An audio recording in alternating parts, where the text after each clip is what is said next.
talk it soon.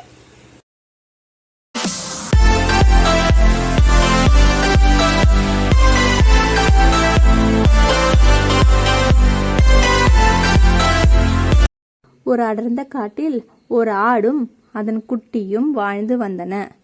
அம்மா, இன்னைக்கு என் நண்பர்களோட விளையாட போறேம்மா.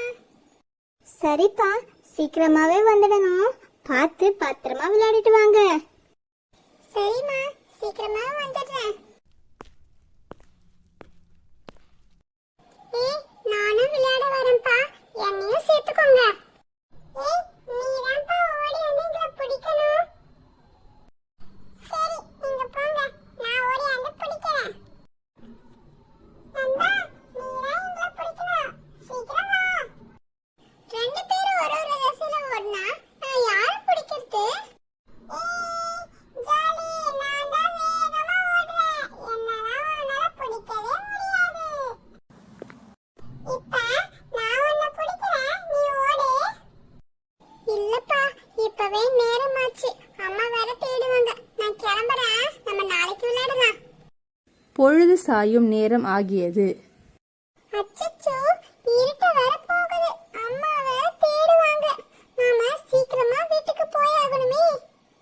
அங்கு ஒரு குறுகிய பாலம் இருந்தது. அந்த பாலத்தை கடந்துதான் வீட்டிற்கு செல்ல வேண்டும்.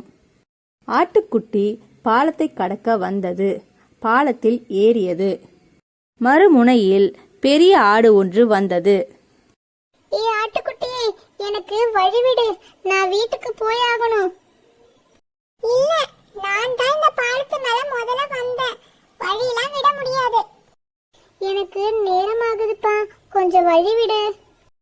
எனக்கும் தான் நேரமாகுது. எங்க அம்மா வர என்ன தேடுவாங்க. எங்க அம்மா என்ன சீக்கிரமாவே வர சொன்னாங்க. என் குட்டி எனக்காக பசியோட காத்துட்டு இருக்குப்பா, அதனாலதான் கேட்டேன். உங்க குட்டி பசியோட காத்துட்டு இருக்கா? ஆமாப்பா. சரி, நான் வழி விடுறேன். நீங்க முதல்ல போங்க, நான் அப்புறம் போய்க்கிறேன். ஆடு பின்வாக்கில் சென்றது. பெரிய ஆடு அந்த பாலத்தை கடந்து ஆட்டுக்குட்டிக்கு நன்றி சொல்லி சென்றது. பிறகு குட்டி ஆடு அந்த பாலத்தை கடந்து தன் வீட்டிற்கு வந்தது. செல்லம், ஏன் இவ்வளோ நேரம்? அம்மா, இன்னைக்கு நான் ஒரு உதவி செஞ்சுட்டு வந்திருக்கேம்மா, அதனாலதான் லேட் ஆயிடுச்சு. என்ன உதவிப்பா அது? இன்னைக்கு நான் பாலத்தை கடக்கும் பொழுது எனக்கு எதிரில ஒரு ஆடம்மா வந்துட்டாங்க. நான் தான் பாலத்தை கடப்பேன், வழி விடுன்னு சொன்னாங்க. ஆனா நான் தான் முதல்ல பாலத்தை கடக்க வந்தேன். வழி விட முடியாதுன்னு சொன்னேன். அப்புறம் என்னப்பா ஆச்சு? அவங்க குட்டி தனியா இருக்குன்னு சொன்னாங்கம்மா. பசியோட வேற இருக்குன்னு சொன்னாங்கம்மா. அதான் அவங்களுக்கு போங்கன்னு சொல்லி வழி விட்டுட்டேன். அவங்க முதல்ல போனாங்க, அப்புறம் நான் வந்தேன். சரியா செஞ்சீங்க செல்லம். அப்பா பண்ண தப்ப நான் செய்யலமா. அப்பா அந்த பாலத்தை கடக்கும்போது தானே சண்டை போட்டாரு.